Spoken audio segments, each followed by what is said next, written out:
Hi, my name is Candice Fields, and I'm here to go over a little bit about my innovation grant for the CABcast. It's a newscast that Jenkins is going to have up and running in our school system. The first step that I wanted to talk about was identifying my area of focus.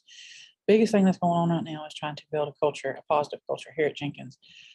We've had so much happen, and it's been such a technical world the last couple of years that our culture has really declined. We have no positivity.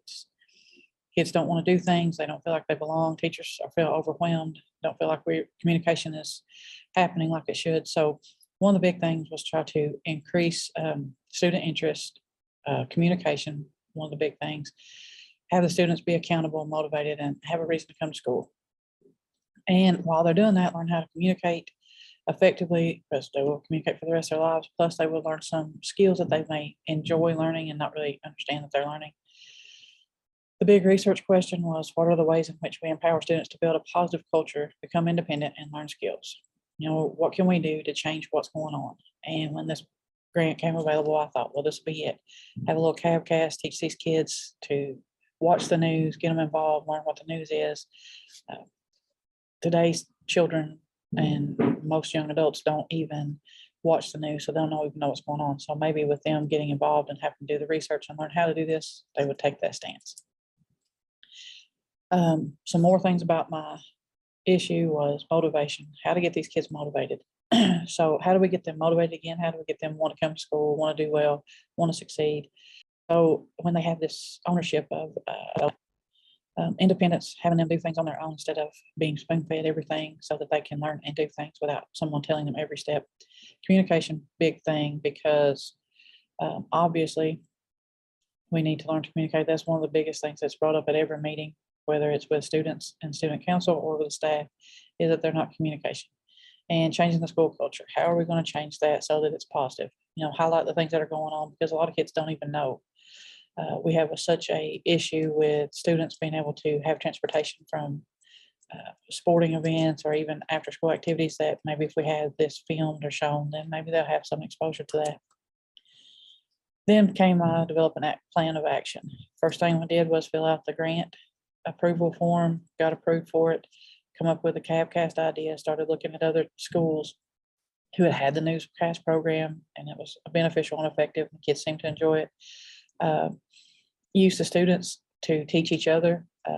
We start with upperclassmen, then move down to lower classmen, then middle school, then elementary school, so that it's a continuous learning process. And once students are responsible enough, they feel like they take these and they become owners to these, and they own this whole production. So they take it and they know that they're the ones that are responsible for it.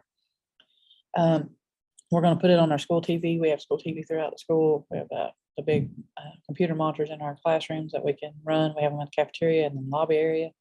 We're going to put it on the school website and, of course, social media. We want to diminish the communication barriers, and obviously I got some typos on this, so that kids know and teachers know what's going on, because you can't hear announcements many of the times when it's done. So one of the big things would be to have this out there so the kids can see it on a regular basis.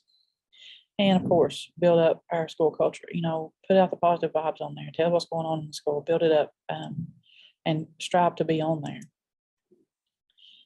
Implement, plan, collect, and analyze. We chose the students, and we're working with them on learning, watching newscasts, writing newscasts, doing that kind of stuff, so that we can start recording those and getting those up and making them effective. We've had a lot of deterrence here lately. We had 2 weeks of virtual. We had 2 weeks that we were closed. We've lost 2 faculty members, so it's been a long and drawn out process, but we're hoping to get this going. We've finally got all of our materials in and building this and getting kids started. So it's been a lot of obstacles, but we're overcoming those. One of the big things is to make sure that we're getting feedback from the students, and a lot of times you can just do that by word of mouth. We also want to send out a couple of forms so the kids can do that and rate how this is going and if they pay attention.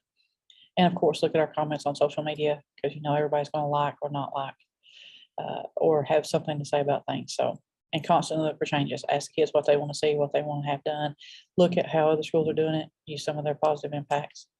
communicate results. We're going to make sure that we record all episodes, put those out there for the whole school and community to see.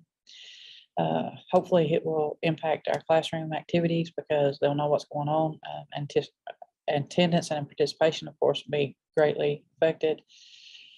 We want to encourage our administration and our faculty to make sure they comment on us, tell us, encourage us to keep going, especially the students, and get any kind of feedback from the community as well.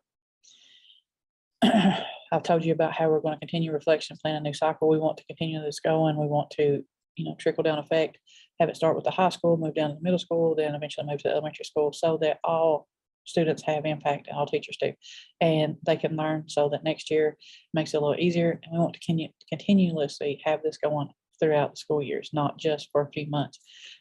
This right here is something that will eliminate a lot of barriers and stuff, plus give kids that time to express themselves differently and maybe have success in different areas instead of just the classroom.